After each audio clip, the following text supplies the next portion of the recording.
கடவுள்ங்கிற இந்த கான்செப்ட பத்தி ஒரு சின்ன பார்வை பார்க்கலாம். விக்கிபீடியா கட்டுரையை பேஸ் பண்ணி உலகெங்கிலும் இருக்கிற மதங்கள் இந்த உச்ச சக்தியை எப்படி பாக்குதுன்னு ஒரு 3 முக்கியமான பாயிண்ட்ஸ்ல நாம பார்க்கலாம். முதல்ல ஒரு அடிப்படை கேள்வி: கடவுள் ஒருத்தரா அல்லது பலரா? யூதம், கிறிஸ்தவம், இஸ்லாம் போன்ற மதங்கள்ல ஒரே ஒரு கடவுள் தான் இருக்காருன்னு நம்புறாங்க. இத மோனோதீசம்னு சொல்றோம். ஆனா பல கடவுள்கள் இருக்காங்கன்னு நம்புறது பாலிதீசம். இதுல ஹிந்து மதத்துல ஒரு தனித்துவமான பார்வை இருக்கு. அதாவது ஒரே உச்சசக்தி பல தெய்வங்களா வெளிப்பட முடியும்னு நம்புறாங்க. சரி, ரெண்டாவதா கடவுளோட தன்மைகள் எப்படி இருக்கும்?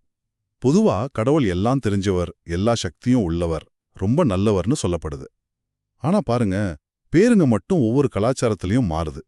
உதாரணத்துக்கு யூதத்துல யாவே, இஸ்லாத்துல அல்லாஹ், சீக்கியத்துல வாஹேகுருன்னு சொல்றாங்க.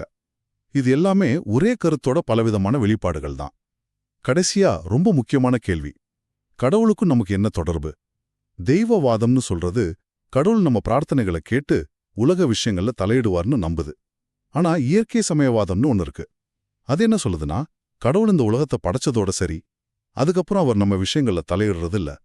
ஆக கடவுளுங்கிற கருத்து ஒரே சக்தியா இருந்து பல தெய்வங்கள் வரைக்கும், நம்ம கூடவே இருக்கிறவரிலிருந்து தூரமா இருக்கிற ஒரு படைப்பாளி வரைக்கும் பல நம்பிக்கைகளை உள்ளடக்கிய ஒரு பெரிய தேடல்.